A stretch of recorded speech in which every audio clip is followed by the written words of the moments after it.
이 시각 뉴스 브리핑입니다. 한화가 건설 경기 침체와 원자재 부담으로 2분기 영업이익이 감소했습니다. 다만 당기순이익은 지난해 적자에서 흑자로 돌아서며 수익성 개선의 기반을 마련했습니다. 두 번째 소식입니다. 삼성전자가 범용 디램 가격 강세에 힘입어 2분기 매출 기준 글로벌 디램 시장 점유율 39%를 기록하며 1위에 올라섰습니다. 범용 디램 비중이 높았던 점이 실적 개선으로 이어지며 SK 하이닉스를 제치고 선두를 탈환했습니다. 세 번째 소식입니다. 네이버와 네이버 클라우드 경영진이 브라질과 칠레를 찾아 현지 AI 기업과 정부 관계자들과 협력 방안을 논의했습니다. 중동에 이어 남미까지 AI 인프라 시장 공략에 속도를 내며 글로벌 사업 확장에 나서는 모습입니다. 마지막 소식입니다. LG U+가 보안 전문 기업인 파고 네트워크스를 인수하며 기업용 보안 사업 확대에 나섰습니다. AI 시대 사이버 보안 수요가 커지는 가운데 데이터, 네트워크, 클라우드를 아우르는 통합 보안 서비스를 새로운 성장 동력으로 키울 계획입니다.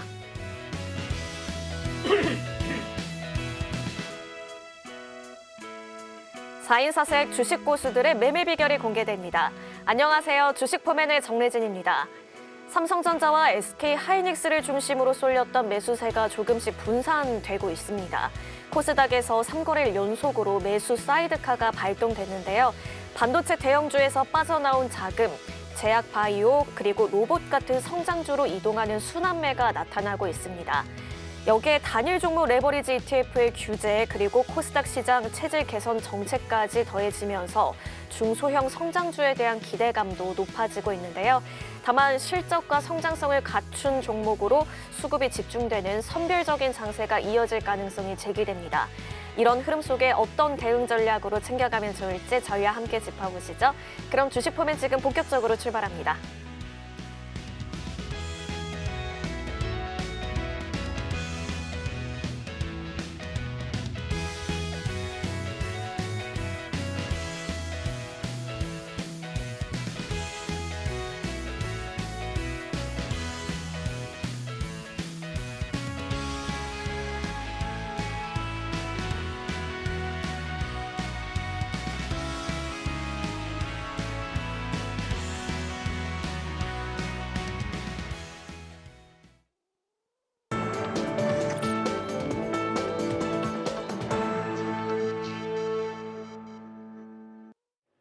그럼 오늘 시장 함께 분석해 주실 전문가님 모셔보도록 하겠습니다. 오늘은 장자방 전문가님과 함께합니다. 전문가님 어서 오세요. 안녕하세요.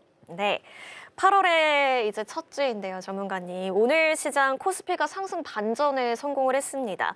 이 가운데 코스닥은 3거래일 연속으로 매수 사이드카가 발동될 정도로 강한 흐름을 보여주고 있는데요. 반도체 쏠림이 완화가 되는 가운데 성장주를 중심으로 순환매가 나타나고 있는 것 같습니다. 여기에 또 세제 개편안 그리고 반도체 특별법 통과 같은 정책적인 변수도 시장의 관심을 받고 있는데요. 전문가님, 과연 하반기 증시 어떤 흐름 이어갈까요? 왜 우리가 그런 얘기 하잖아요. 1등만 기억하는 더러운 세상이라고 네. 얘기합니다. 근데 여러분 그 1등만 기억하는 더러운 세상 얘기할 때 그 말을 누가 할 것 같으세요? 1번 1등 하는 사람이, 2번 1등 못하는 사람이, 3번 1등이 부러운 사람이. 누가 할 것 같으세요? 2, 3번 아닐까요? 그렇죠. 네. 1등은 1등을 더럽다고 얘기하지 않습니다. 내가 1등을 하지 못하면 끄집어 내려야 되는 그런 배아픔 심정들로 보통 욕을 하지요. 억울하면 공부해서 1등하면 됩니다. 근데 공부해도 1등을 못하는 실력 없는 사람이 1등을 계속 욕합니다. 주식도 똑같은 것 같습니다. 우리가 반도체 공화국 맞지 않습니까? 그죠? 예, 우리나라 시총의 1등이었던 굳건하게 수십 년째 1등을 지키고 있는 건 삼성전자인데 우리나라 반도체 공화국인 거 맞고요. 외국인 시각에서 바라볼 때 대한민국은 반도체 빼고 별로 볼 게 없거든요. 그런데 재밌는 걸 말씀드려 보겠습니다. 대한민국에는요, 이 코딱지만한 조그마한 나라에 되게 다양한 산업이 많습니다. 글로벌하게 알아줄 만한 산업이 몇 개가 있는데, 자, 첫 번째 반도체죠. 반도체가 여러분 전 세계에서 야 반도체 하면 알아줄 만한 회사가 10손가락 안에 꼽힌다고 하면 그 중에서 2개를 갖고 있는 나라는 대한민국이 유일합니다. 이 코딱지만한 나라에. 그나마 한반도도 아닙니다. 예, 남한 땅 요만한 나라에 5천만 명밖에 안 되는 인구 나라에 우리는 반도체 글로벌 굴지의 회사를 2개나 갖고 있습니다. 두 번째 뭐 있습니까? 여러분 우리나라는 전쟁을 겪었습니다. 1950년에 북한이 침공하고 내려오면서 우린 전쟁을 겪었고 초토화된 나라입니다. 53년 이후부터 뭐가 있습니까? 아무것도 없이 초토화된 나라에서 2026년인데요. 글로벌 자동차 브랜드 탑7 안에 들어가는 회사가 있습니다. 뭐 지금 어떤 사람은 탑5라고도 얘기하는데 현대 기아차 그룹이 있습니다. 처음에 예전에 현대차 후니를 만들었을 때 정주영 회장께서 굉장히 감격에 겨워했던 그때 당시만 해도 여러분 대기업 회장이 정비사 자격증을 취득하고 정비를 직접 하면서 그 자동차를 만들었다는 걸 알고 계십니까? 엄청난 집념이었죠. 그런데 불과 100년도 안 돼서 글로벌 자동차 기업 100년 이상의 역사를 가진 회사를 모두 제꼈습니다. 모두. 그리고 우리나라는 자동차 초일류 기업이 되어 있습니다. 또 뭐 있을까요? 우리나라에 조선주가 있죠. 예전에 여러분 그 일화 아십니까? 정주영 회장이 또 나오시는데 돌아가신 정주영 회장이 오늘 좀 바쁘십니다. 잠깐 좀 소환하겠습니다. 우리가 조선업을 처음 얘기할 때 현대조선소 저기 미포 울산에 조선소를 만들 때 차관을 받아야 돼요. 소위 말해 대출을 받아야 되는데 대출을 국내 은행에서는 안 해줍니다. 왜? 그만큼 달러가 없거든요.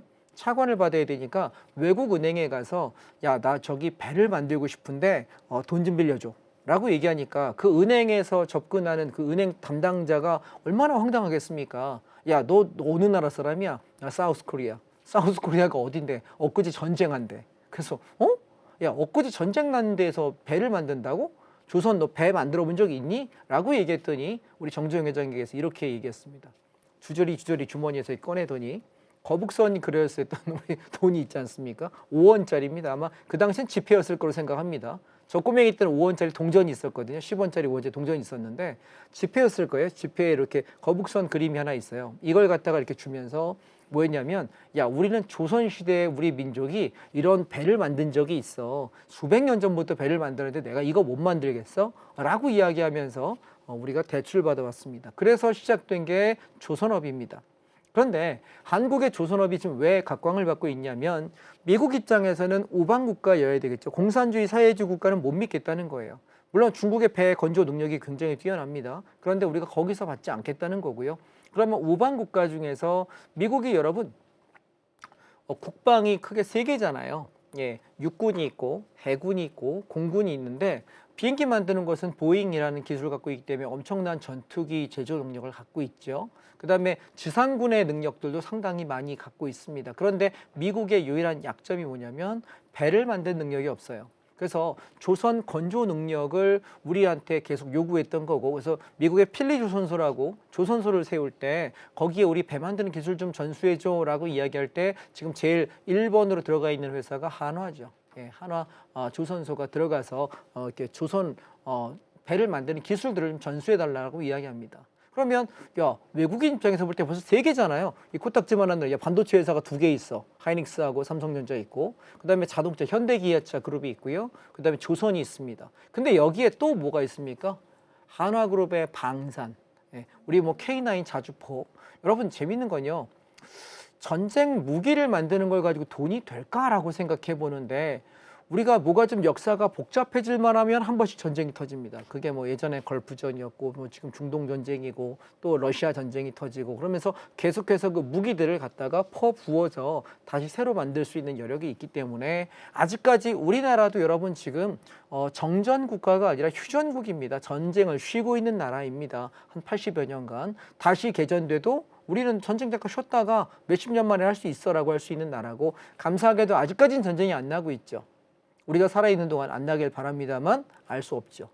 여러분 갑자기 러시아가 우크라이나 뭐 쳐들어갈 거 우리가 알았을까요? 중동을 미국이 공격할 걸 우리가 예측할 수 있었습니까? 없지 않습니까? 그래서 우리는 방산이라고 하는 무기, 한국의 전차, 자주포들이 엄청난 위력을 갖고 있고 심지어 가성비 템인 거 혹시 알고 계십니까?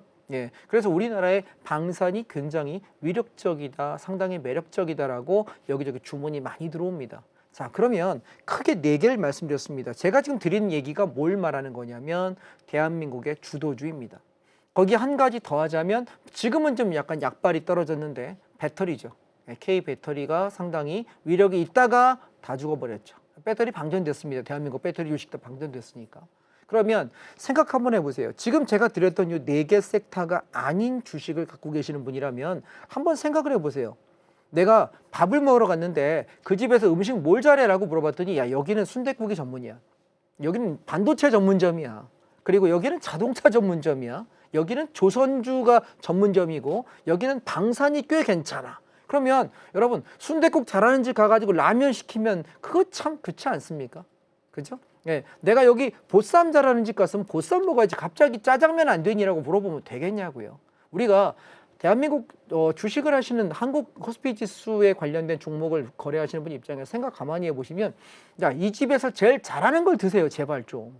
이해했습니까? 최소한 내 주식 포트의 절반 이상은 제일 잘하는 거, 주도주. 50에서 70%는 만약에 내가 어설픈 중고수까지는 초급, 중급, 어설픈 중고수까지는 제발 부탁이니까 주도주만 갖고 노세요. 딴 거 하지 마시고 이걸 우리가 뭐라고 합니까? 잘난 척이라고 합니다. 왜 주도주가 아닌 걸 하면서 잘난 척 하다가 이상하게 야 반도체만 올라가고 방산만 올라가고 조선주만 올라가고 이게 정상적인 장이야 라고 얘기할 때 제가 아까 서두에 뭐라 했죠? 1등만 기억하는 더러운 세상이라고 욕하는 분들 1등을 자기가 못하잖아. 학교 때 공부 안 해봤죠. 공부 못했죠. 1등 안 해봤죠. 그러니까 이런다니까요. 1등을 하는 사람한테 가서 어떻게 하면 공부 잘하니 물어보는 게 맞습니까? 아니면 공부 못하는 애한테 가서 공부 어떻게 하면 잘하니 물어보는 게 맞습니까? 내가 부자가 되고 싶어요. 부자한테 가서 어떻게 하면 부자가 되느냐? 집이 없어요. 야, 집은 어떻게 산 거야? 너 어떻게 돈 모아서 어떻게 투자해가지고 집을 어떻게 대출받아서 어느 집을 샀길래 이렇게 이익이 났어? 어느 주식을 했기 때문에 이렇게 이익이 났어? 너 사업해가지고 어떻게 해서 돈을 번 거야? 번 사람한테 물어봐야지 왜 못 번 사람한테 야 너도 안 되니? 나도 안 되니? 너도 더맨 더 뭐 바보잔치 할 일 있습니까? 그거 하지 마시라고요. 주식은요 반드시 주도주만 갖고 노세요. 잘하는 애들만 잘하는 사람 가서 야 어떻게 하는 거니? 나도 좀 어떻게 좀 껴주면 안 될까? 이걸 하셔야지 주도주가 아닌 데 가서 주식하면서 나 잘못됐다. 제일 안타까운 분들이 누구냐면 지금 코스피 대형주만 올라가는 장에 코스닥을 가지고 놀고 계시는 분이 제일 안타까워요. 저는 이거 하지 말란 얘기예요. 지금 코스닥이 저평가입니까? 아니요. 걔는 평가된 적이 없어요. 이해합니까? 걔는 저평가고 고평가고 평가를 받아본 적이 없다니까 걔네들은. 근데 그거는 어쩌다가 시장이 많이 갔다가 대형주가 조정이 나오고 더 이상 갈 데가 없을 때 테마주로서 한 번씩 올라갔다가 또 꼬꾸라지는 종목이지 이거는 투자가 아니고 투기입니다. 코스닥은 이해하시겠습니까? 그냥 내가 선수들이 트레이딩하는 단타하는 개념이지 코스닥을 가지고 우리가 뭐 모아서 뭐 대박이 난다? 어쩌다가 테마가 갑자기 예전에 삼천리 자전거 유행할 때 자전거주 사가지고 왕창 올라갈 때 있었고요. 갑자기 4대강 할 때 4대강 관련 종목 확 올라갈 때 있었고요. 이건 테마란 말이에요. 로봇 와 올라가고요. 테마라고요. 테마가 뭐예요? 그 테마가 지나가면 아무도 쳐다보지 않는 그냥 쓰레기장이 돼버리는 것 이게 테마거든요. 그러니 여러분 주식을 처음 배우시는 분 혹은 지금 하다가 뭐가 잘 못 되신 분이라면 제발 테마주를 삭제하세요. 딜리트 하세요. 우리는 뭐냐면 정상적으로 기업 가치가 좋고 성장성이 좋고 외국인 입장에서 바라볼 때 앞으로 매력이 굉장히 있고 수요가 충분히 공급이 안정적인 것 이것만 투자하셔도 충분하다는 얘기입니다. 제가 한 말씀만 더 드리고 오늘 강의를 시작해 보겠습니다. 여러분 우리가 만약에 내가 지금 한 50억이 있으면 현금 50억이 있으면 집을 살 거예요. 그러면 나는 어디 가서 살 것 같습니까? 50억 있으면 강남에 가서 저기 한강변에 재건축 아파트나 아니면 내가 신축 아파트 좋은 거 살 것 같습니까? 아니면 저기 땅끝 마을에 가가지고 한 채에 3억 하는 거 내가 18채 살 것 같습니까? 뭐가 더 나을 것 같으세요? 강남에 한강변에 예쁜 신축을 사던가 아니면 재건축돼서 저거 50억짜리 100억 갈 만한 건 다 그거 사든가 그게 정상적인 의사결정 아닐까요? 그죠? 근데 어떤 분들은 이걸 자꾸 나눈단 말이에요. 50억을 줬더니 1억짜리 50채를 사는 분이 있어요. 팔리지도 않는데. 이해되시겠습니까? 의사결정은 여러분 자본의 특성은 뭐냐면 돈은 나를 귀하게 여겨준 사람한테 갑니다. 무슨 얘기냐면 내가 돈을 투자한다는 거는 야, 이 돈의 가치가 귀한 거라고 여겨서 자산 가치가 증식되는 쪽 이쪽으로 돈은 가게 돼 있습니다. 이게 돈의 특성이거든요. 우리가 오죽하면 돈을 지갑에다가 이렇게 접지 말고 빳빳하게 새 돈으로 잘 관리하는 사람이 부자라고 이야기를 하지 않습니까? 꼬깃꼬깃 쪼개가지고 이렇게 주머니에다 막 꼬깃꼬깃 집어 넣으면 돈도 나를 학대하면 돈이 안 온다는 말이 있습니다. 속설이. 그 얘기는 뭐냐면 돈을 귀하게 여기고 이 자본의 가치를 귀하게 여겨줄 때 우리에게 돈이 온다. 그 얘기는 뭐예요? 우리나라 장에서는 귀하게 여겨주고 가치를 인정하고 이렇게 우대하는 기업에 들어가시라고요. 그게 누구라고? 자동차, 반도체, 방산, 조선 이 네 개가 메인이고 나머지는 돌아가면서 테마가 돌 뿐이에요. 저평가되면 한 번씩 사가지고 건설주 오케이 떨어졌으니까 사서 한번 반등하고 오케이 화장품 한번 올라가는 거고 유통주 한번 올라가는 거고 기름값 올라가니까 뭐 기름 관련 주식 한번 올라가는 거고 이거 도는 거지. 주식을 좀 심플하게 하십시오. 그래서 오늘 제가 이 얘기를 왜 자꾸 드렸냐면 제가 작년 11월 첫 주부터 여러분께 종목을 앞으로 주도주가 될 종목들을 싸게 사는 타점과 목표가를 보는 타점에 대해서 한 종목당 파워포인트 한 페이지에 이렇게 정리해가지고 올려드리고 있거든요. 이거는 여러분이 부지런만 하시면 다운받을 수 있어요. 왜? 나 이거 주세요 한마디만 여기 들어오셔서 하시면 되거든. 근데 주세요를 안 하니까 안 받는 거예요. 왜? 근데 그때 당시에 하이닉스가 한참 쌀 때 50만 원대 우리 사라 그랬던 게 300만 원까지 갔죠. 그죠?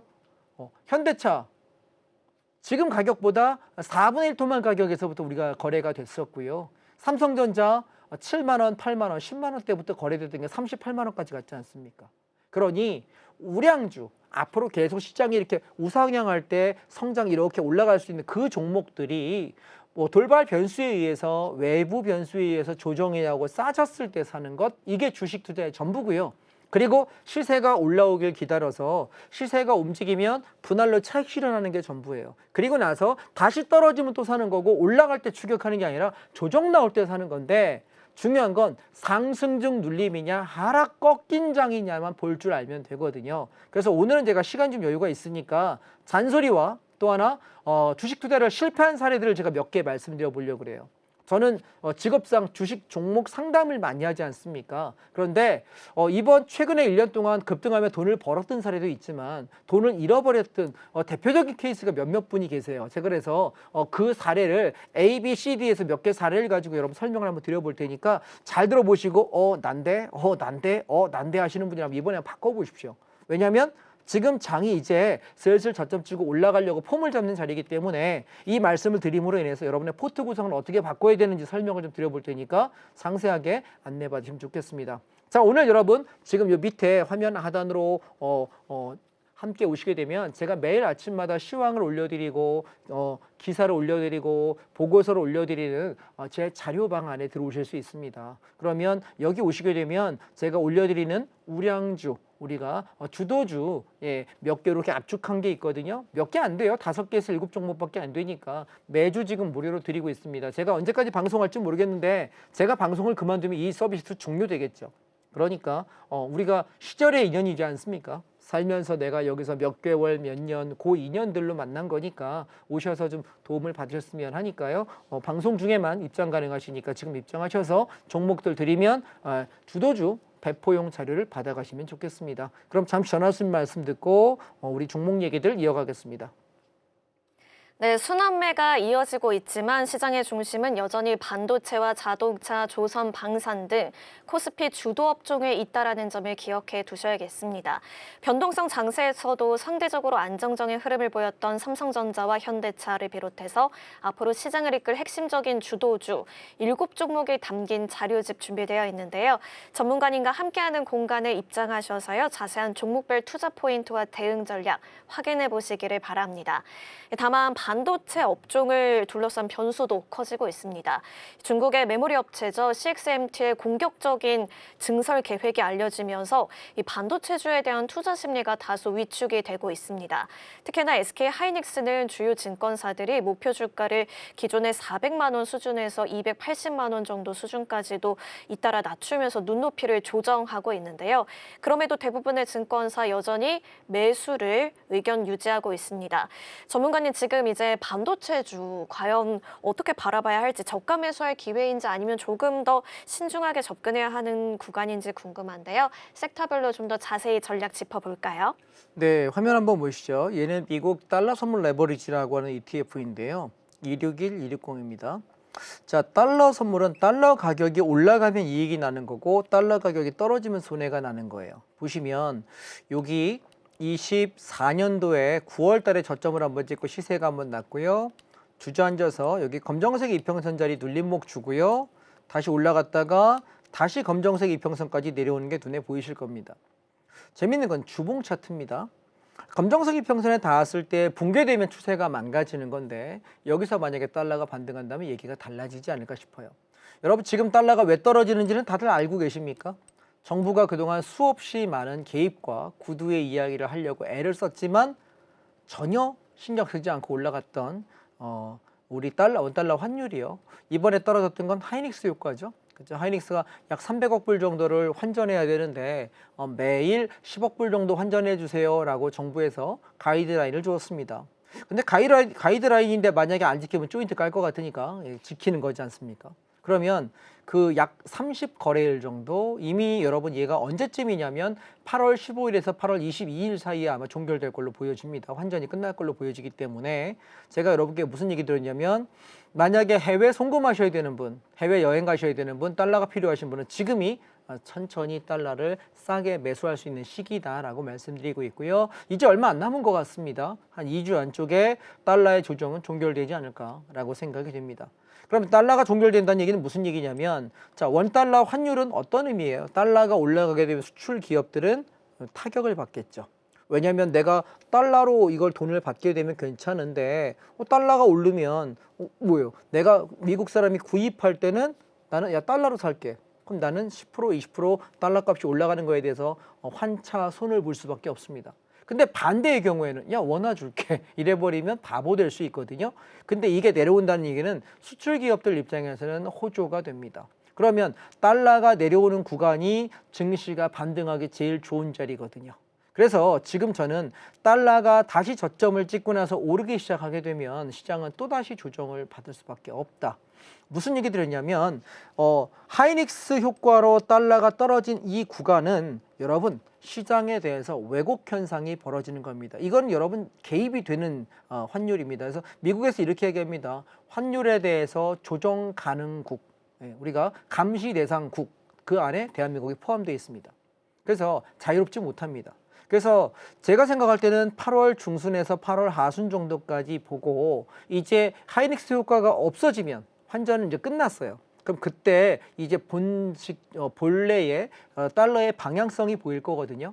만약에 하이닉스 효과가 끝나고 나서도 달러가 싸진 상태에서 계속 버티거나 좀 더 빠진 형상이 벌어진다면 시장은 가을장에 폭등장이 올 거예요. 강하게 올라가는 장이 될 겁니다. 그런데 만약 이게 이렇게 왔다 갔다 하면서 8월 달을 버티다가 8월 말 9월부터 시작해서 이렇게 들어 올리는 상황이 생기면 시장의 반등은 거기로 일단락 될 거로 보여집니다. 그래서 원달러 환율을 왜 상세하게 말씀드리냐면 지금 달러 차트는 왜곡된 차트다. 저걸 가지고 우리가 시장을 판단하기는 쉽지 않다라고 말씀을 드려보겠습니다. 자, 그럼 우리가 코스피 지수를 한번 잠깐 보시죠. 제가 여러분 저는 선물 옵션을 하는 사람인데 코스피 지수를 얘기해 여러분이 이해를 하시더라고요. 자, 보시면 제가 6월 22일 날 요 날입니다. 여기 장대 음봉 친 요 날에 여러분께 오전에 하이닉스가 293만 원 찍을 때 답하세요 이야기했습니다. 90% 정리하겠다라고 시황방에 보냈는데 제가 운영하고 있는 시황방에는 참고로 인원수가 8,000명대 후반입니다. 거의 9,000명에 육박하는 많은 분들이 계십니다. 이날 저는 더 가도 모르겠으니까 내 거 아니라고 생각하고 다 팔겠다. 90%를 판다는 얘기를 공개 시황방에 올린다는 얘기는 다 판다는 얘기죠. 사실상. 그렇죠? 몇 개의 물량만 남겨놓고 다 정리하겠다는 얘기니까요. 제가 이걸 2024년 10월부터 사라고 이야기했던 종목이었는데 정확히 삼성전자하고 하이닉스였습니다. 삼성전자는 57,000원, 8,000원대, 56,000원대부터 사라고 했던 게 37만 원 찍고 죽을 때 다 팔았고요. 하이닉스는 17만 원, 20만 원에 집중적으로 매수했고 올라갈 때도 최종 80만 원대까지는 사도 괜찮다라고 이야기했던 종목이었는데 290만 원이면 거기서 사셨어도 최소 3배 이상 됐으니까 충분하게 많이 벌었다. 그래서 저는 지수 끝났다라고 생각을 했어요. 그런데 방송하는 입장에서 지수 폭락합니다라고 여기서 큰일 납니다라고 얘기를 세게 할 수는 없으니 굉장히 완곡한 표현을 했습니다. 뭐라고 얘기했냐면 혹시 은퇴 세대 그리고 혹시 지금 내가 집이 없는 분 혹시 내가 지금 현금을 6개월, 1년 내에 써야 되는 상황이신 분이라면 주식 사지 말라고 이야기를 언제부터 했냐면 5월부터 얘기했습니다. 왜요? 6월 3일 날은 지방선거입니다. 선거 이전까지 국민연금도 주가가 많이 올랐기 때문에 1년 동안 올랐으니까 이익이 많아졌거든요. 그래서 그때 국회에서 발표했던 걸로 보면은 아마 기대 수익이 평균보다 4배 이상 올랐다. 그래서 앞으로 우리가 국민연금 고갈 시점을 최소 20년, 18년 늦출 수 있다라고 이야기를 했던 기억인데 이때 여러분 뭐가 문제냐면 원래 국민연금의 국내 주식 보유 비중은 14.9%입니다. 그런데 이 시점에 얼마 정도를 넘었던 걸로 계산이 되냐면 30%에서 32% 정도까지 주식 비중이 늘었던 걸로 생각이 됩니다. 왜? 너무 오르는 바람에 주가가 이렇게 올랐잖아요. 그러니까 비중이 높아졌죠. 그럼 우리 뭐 해야 될까요? 우리의 노후 자금을 위해서 차익 실현해야 됩니다. 근데 문제는 국민연금이 갖고 있는 물량이 워낙 많아서 얼마나 많으냐면 31, 2% 정도의 주식을 14.9%까지 줄이려고 들면 여러분 6개월 동안 하루에 1조 7천억 정도를 팔아야 돼요. 그러면 코스피 지수 어떻게 될까요? 주저앉겠죠. 근데 선거를 앞둔 상태에서 저걸 팔기에는 정치권의 눈치를 되게 많이 볼 수밖에 없지 않을까요? 왜? 나를 임명한 사람이 정치권에 있는데 내 마음대로 팔 수 있을까? 제가 만약 국민연금관리공단에서 연금관리 총책임자라고 한다면 내가 목이 날아가면 괜찮아. 나 돈 많이 벌었어. 혹은 나 한국에 안 살 거야. 나 저기 미국 나가 살 거야. 그러면 팔 수 있겠죠. 그리고 차익 실현 딱 끝나고 저 이제 사표 딱 멋있게 던지고 나가면 가능하겠죠.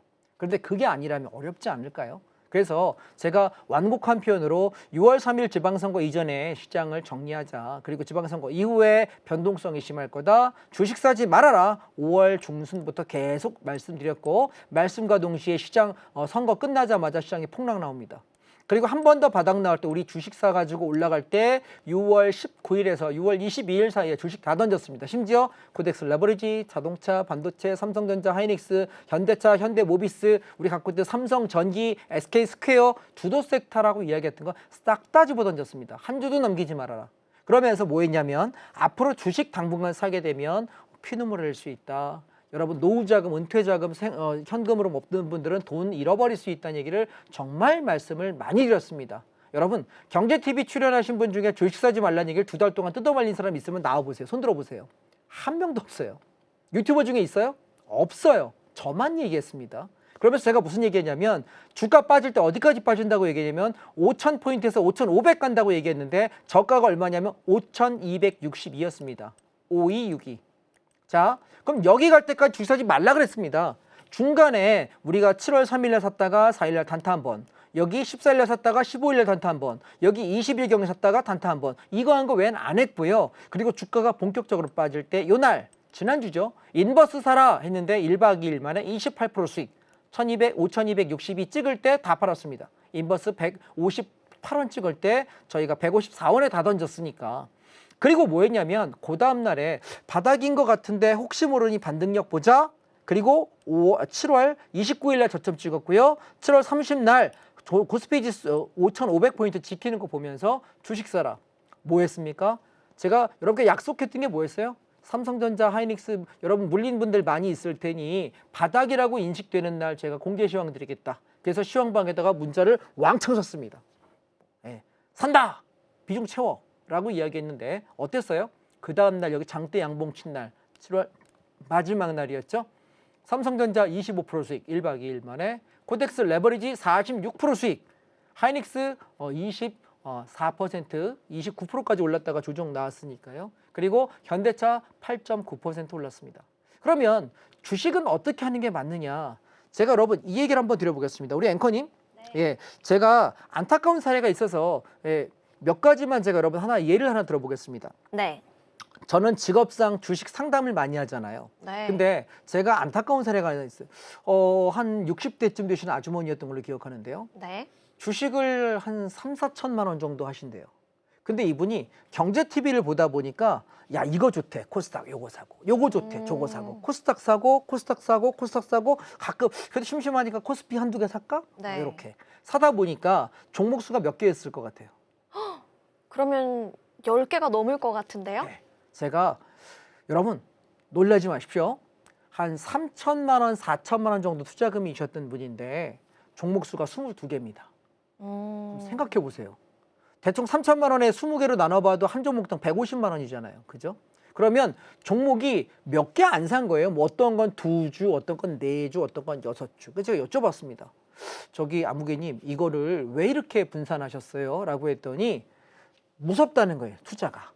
그게 뭐냐면 고가에 사니까. 그러니까 조금 사면 덜 무서울 것 같다는 거예요. 남이 좋다니까 저 사람이 이게 좋은 것 같아. 나는 공부된 게 없어. 그냥 사는 거야. 여기 그냥 사는 거야. 여기 그냥. 그러다 보니까 22개, 23개가 됐는데 이게 여러분 하락장에 분산 투자하면 리스크가 분산될 것 같습니까? 결론은 어떻게 됐을까요? 다 같이 내리나요? 다 같이 내립니다. 네. 그래서 계좌가 반토막 나셨어요. 그러니까 제가 듣다가 답답해가지고 이런 말씀을 드렸습니다. 우리 장은 여러분 아까 제가 서두에 왜 그렇게 막 얘기를 드렸냐면 우리 장은 딱 주도주 4개 섹터에서만 놓으셔야 돼요.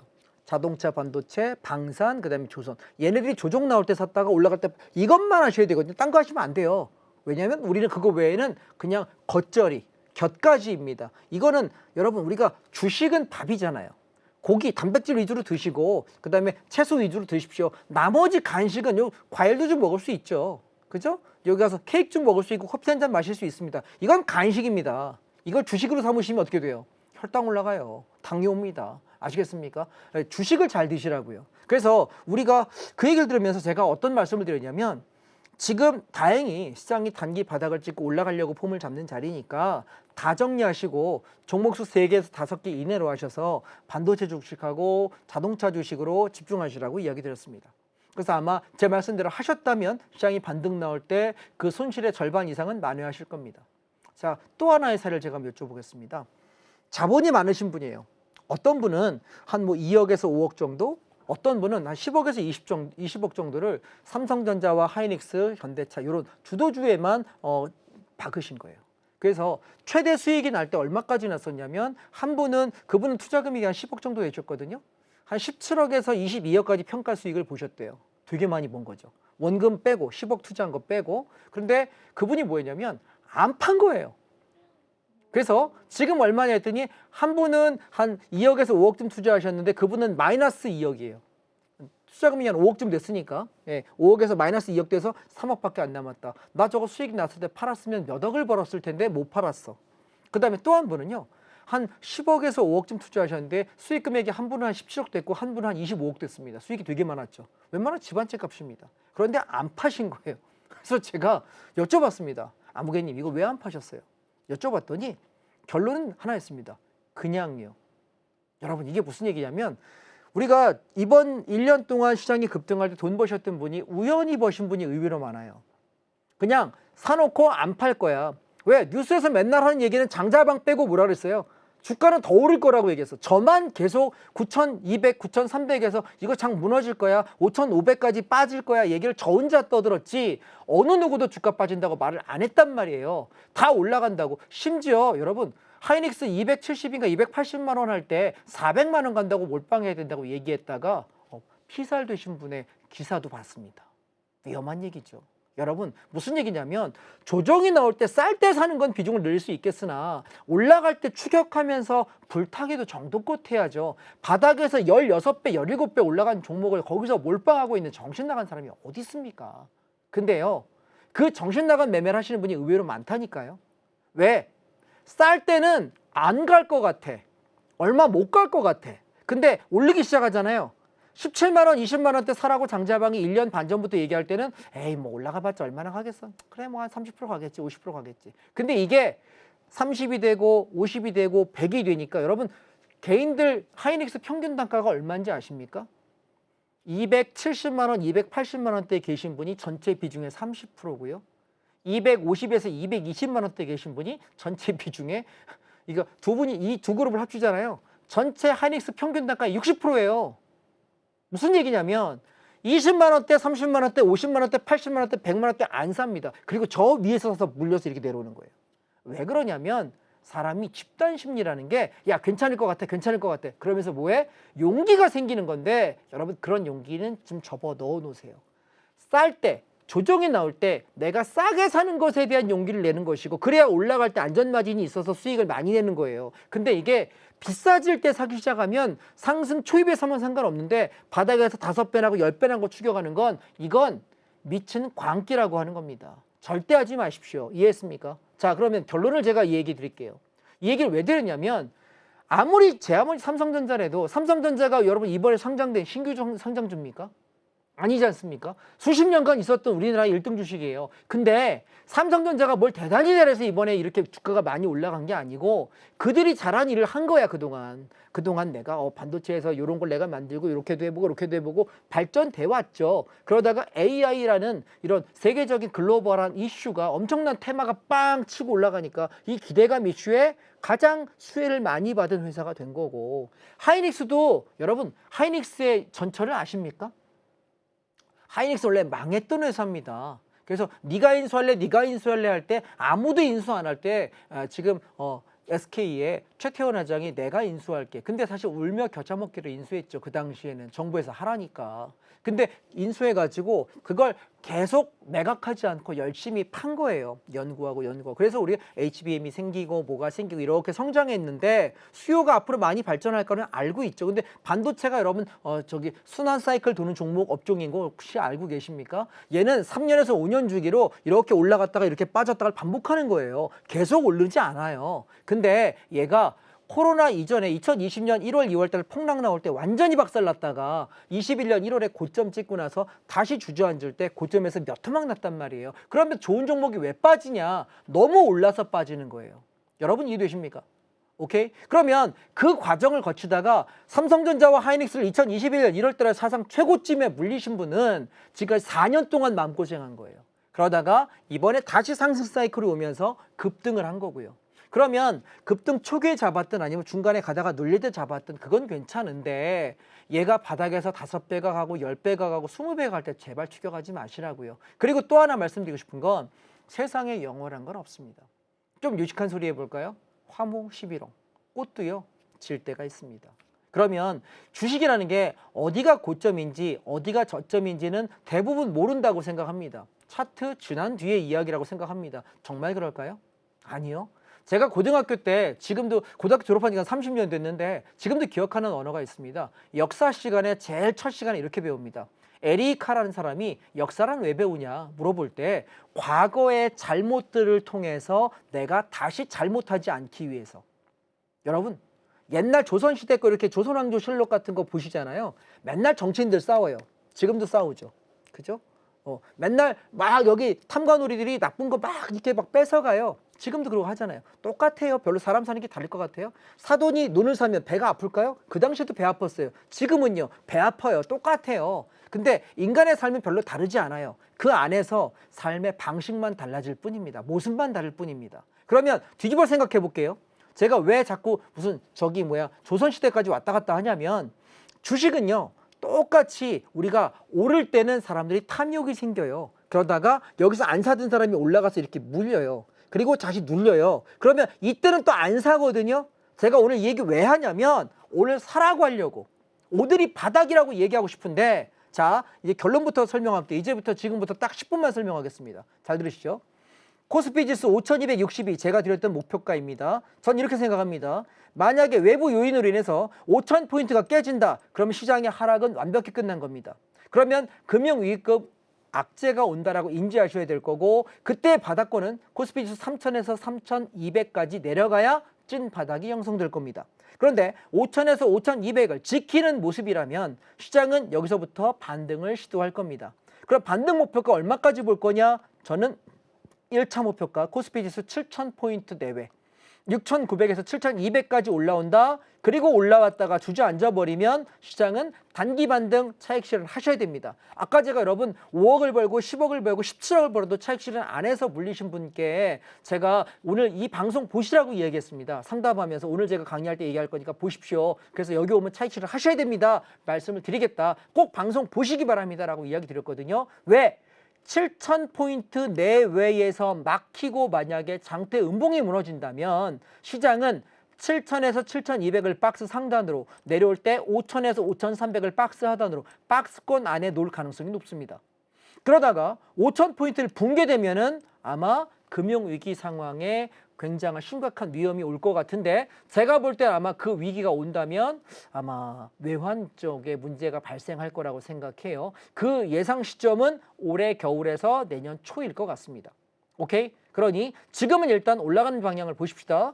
첫 번째 1번 시나리오 6,900에서 7,200까지 올라왔다가 못 넘고 무너진다. 그럼 여기서 다 팔아먹는다. 그리고 떨어질 때 다시 한번 5,000에서 5,300 부근을 지키는지 본다. 지켜진다. 주식 재매수 박스권으로 박스 하단 5,000에서 5,300, 박스 상단 6,900에서 7,200 바라보고 박스권 대응을 꾸준히 하시면 됩니다. 그럼 방향은 언제 나옵니까? 7,100, 200을 돌파하면서 올라타면은 우리는 8,200에서 8,500까지가 올 가을의 마지막 상승 패턴으로 보셔야 될 겁니다. 제가 볼 때 더 갈 수 있는 가능성은 높아 보이지 않습니다. 쉽지 않을 것 같으니까 1번 구간에 놀면서 박스권 놀면서 눌리면 사고 올라가면 팔고 눌리면 사고 올라가면 팔고 이거 하다가 7,100, 200을 돌파하는 모습이 보인다면 저는 올 가을 언제까지 미국 선거, 중간선거 11월 첫 주입니다. 제 생각에는 아마 10월 말에서 11월 초 정도에 도달할 걸로 보여지는데 여기 올 때 주식 못 파시면 또다시 이거 당할 거예요. 오케이? 이해했습니까? 예, 등락하다 돌파 못하면 정리. 등락하다 돌파되면은 8,200, 8,500까지 끌고 가서 주식 다 정리해버리고 올해 농사 끝. 왜요? 찬바람이 울면 이삭이 다 죽습니다. 여러분 계좌도 죽을 겁니다. 이해하셨습니까? 근거. 중간선거가 끝나고 나면 미국장도 주가 관리를 할까요? 안 할까요? 우리 장 6월 선거 이후에 안 했습니다. 정부 시스템 돌아가지 않았습니다. 그럼 뭐 해야 될까요? 증시를 부양하겠다는 정책 발표가 상당히 안 할 겁니다. 선거 끝났으니까 정치인들은 선거 끝나면 원래 관심 없습니다. 그리고 선거철쯤 되면 한 6개월 전부터 내가 이거 할게요. 집값을 잡을게요. 증시를 부양할게요. 내가 기업에 뭐 도움 줄게요. 서민에게 도와줄게요. 노년층을 도와줄게요. 아니면 내가 청년을 위해서 뭘 할게요. 항상 선거 6개월 전에 하는 얘기고요. 선거 끝나면 여러분 선거 공약 지키는 정치인 보신 분. 전 별로 기억이 없거든요. 그 어떤 정부도 그 어떤 통치자도 그 어떤 당선자도 자기 공약을 지킨 사람이 몇 명 될 것 같으세요? 전체 당선자의 10%, 20% 되면 다행일 것 같습니다. 미국도 우리보다는 더 많이 지킵니다. 그런데 아마 주가 관리 시스템이 손 놓지 않을까요? 제 생각에는 아마 그쯤부터 내년 상반기쯤에 미국의 금리 인상이 가시화될 겁니다. 금리가 인상된다는 얘기는 무슨 얘기예요? 시중에 풀려있는 돈을 회수한다는 얘기죠. 그럼 어떻게 될까요? 주가는 조정 나올까요? 안 나올까요? 나오겠죠. 그러면 거기에다가 우리나라는 지금 뭐예요? 원달러 가치가 매우 떨어져 있는 돈값이 영 값을 못 받는 나라 중에 하나입니다. 그러면 어떻게 될까요? 달러 환율 무지하게 오르겠죠. 그럼 지금 달러 싸게 사는 게 도움이 될까요? 안 될까요? 되겠죠. 그러면 여러분 올 연말에서 내년 상반기 중에 제가 보는 그 장이 온다고 한다면 그때 기억하십시오. 야, 장자방은 지금 올라간다고 얘기하면 자꾸 떨어지는 얘기하냐? 이거요. 다시 올라가서 만을 가니 2만을 가니 모르겠습니다. 저는. 모르겠습니다. 그때 상황 봐가지고 말씀드리겠습니다. 제 판단이 틀리면 좋겠습니다. 올라갔다 빠진다는 판단이 틀리면 좋겠는데 지금까지는 제가 서울경제TV를 만으로 4년 반째 하고 있는데 아직까지 시황 틀려본 적이 단 한 번도 없어요. 틀렸으면 좋겠습니다. 저도. 그런데 조심을 하셔라. 왜? 지금 주식 사가지고 올라갈 때 니나노 하면서 끌고 가는 거 안 하셔야 된다는 얘기입니다. 자, 종목부터 보겠습니다. 반도체 섹터요. 지금 여기서 반등하기 시작하면은 어디까지 움직일 거라고 보여준다면 자, 코덱스 반도체 기준으로 먼저 보시겠습니다. 코덱스 반도체 먼저 보시게 되면 저는 이거 좀 조정 나올 때 사시라고 엊그제부터 계속 말씀드렸던 종목이라서 13만 5천에서 14만 원을 안착하지 못한다면 단기 반등입니다. 그러면 지금 가격에서 15%에서 25%쯤 수익 날 거니까 나쁘지 않아 보이죠? 괜찮을 것 같고요. 그 다음에 코덱스 자동차입니다. 자동차 섹터 요번에 반등하면 32,000원에서 34,000원 현 위치에서 15%에서 20%쯤 갈 것 같습니다. 종목도 그렇게 바라보시면 될 것 같고요. 그 다음에 제가 또 하나 보고 싶은 거는 이거요. 친환경 조선해운 액티브입니다. 조선주가 이제 바닥권에서 만들어지고 있습니다. 종목 코드 445150입니다. 요 종목 바닥 덮이고 올라온다면 34,000원, 5,000원 현재가에서 약 20% 정도 수익폭 있어 보입니다. 관심 가져보시고요. 그 다음에 AI가 성장하게 되면 전기가 많이 필요하다고 합니다. 코덱스 AI 핵심 전력 설비라고 하는 종목입니다. 종목 코드 487240 이 종목 반등 여력 44,000원, 45,000원까지 있어 보입니다. 현 위치에서 25%에서 30% 정도 먹을 폭 있어 보이고요. 그 다음에 코리아 원자력이라고 하는 ETF입니다. 자, 종목 코드 이 종목은요.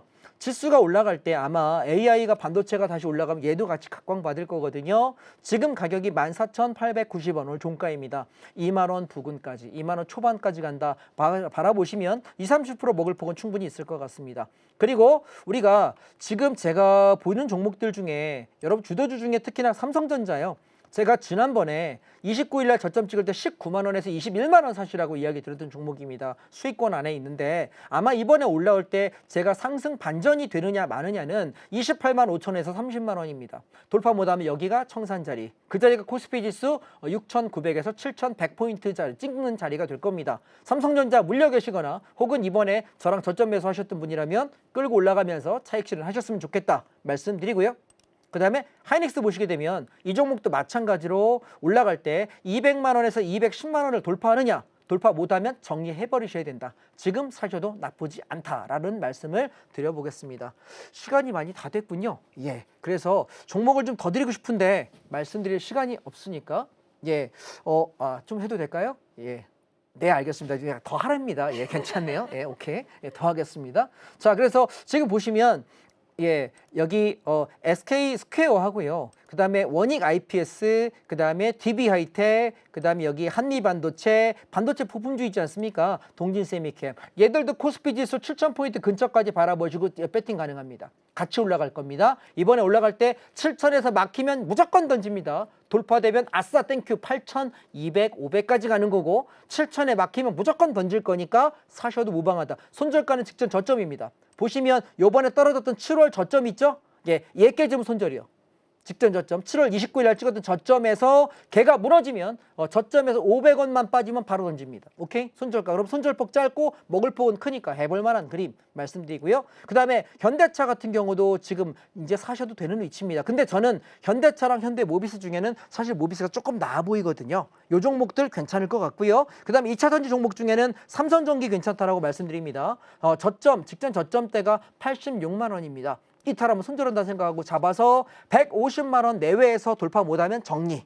150만 원 넘기면 아싸 언제까지 끌고 간다. 그거 아니면 정리한다. 이렇게 보시면 어떨까 말씀드려보고 싶습니다. 그 다음에 건설주들이 몇 개 있는데요. 건설주 보시게 되면 우리가 현대건설 슬슬 바닥을 찍은 것 같습니다. 그 다음에 GS건설 바닥을 찍었습니다. 아마 현대건설과 GS건설은 지금 가격에서부터 움직인 폭은 약 15%에서 20% 정도. 그래서 지금 말씀드린 것 중에 뭘 사도 사실 그 정도 드시는 데는 큰 문제 없어 보입니다. 그렇게 주식을 좀 차근차근 쌓아가시면 좋겠다. 제가 왜 앞에 이렇게 서론을 길게 깔았냐면 7,000포인트 내외를 넘지 못하면 하락 중반등 그리고 무너질 거라는 얘기를 말씀드려야 팔아야 되는구나 인지하신단 말이에요. 종목이 지수가 거기 닿을 때는 내가 팔아야 된다. 이렇게 하시면 좋겠다. 아시겠죠? 예, 그래서 오늘은 제가 시간이 좀 여유가 있어서 주식 얘기를 드리고 주식을 잘못하는 매매 습관에 관한 말씀을 좀 드렸거든요. 좀 차분하게 여러분이 저 사람이 얘기했던 게 맞았다. 지금까지 4년 반 동안 시황이 맞춘 사람이면 지금 반등폭을 이용해서 수익을 좀 내고 다시 떨어질 때 기다려야 되지 않을까. 이런 인식으로 장을 보셨으면 좋겠습니다. 말씀이 좀 빨랐으니까요. 여러분 다시 보기로 좀 보시면서 종목들 체크하시고 거래에 참고하셨으면 좋겠습니다. 저는 오늘 여기까지 하겠습니다. 수고하셨습니다. 네, 원달러 환율이 미국과 일본의 공조 개입 공식화 이후에 한 달여 만에 100원 넘게 하락을 했습니다. 환율이 내려오는 구간은 외국인 자금의 유입 가능성이 커지기 때문에요. 시장도 바닥을 다진 뒤에 반등을 시도하는 모습을 보일 수가 있겠는데요. 전문가님께서는 코스피 5,000에서 5,300선을 박스권 하단, 그리고 6,900에서 7,200선을 박스권 상단으로 보고 계십니다. 박스권 하단 지지 여부를 확인하신 뒤에요.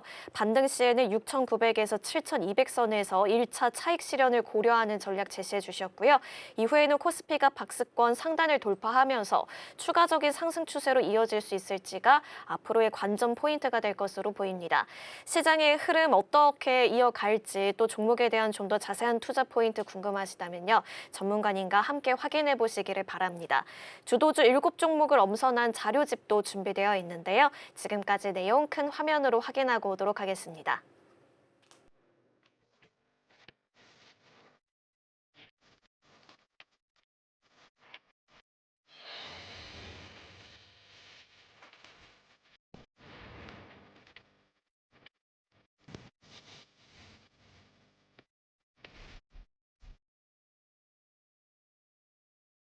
네, 주식품엔 오늘 저희가 준비한 소식은 여기까지입니다. 참고로 저희 방송에서 제공해드리는 정보는 투자 판단에 대한 조언일 뿐 해당 주식의 가치와 상승률을 보장하지는 않습니다. 네 명의 시선과 네 가지 전략으로 저희는 여러분의 투자 여정에 끝까지 함께하도록 하겠습니다. 시청해주신 여러분 고맙습니다.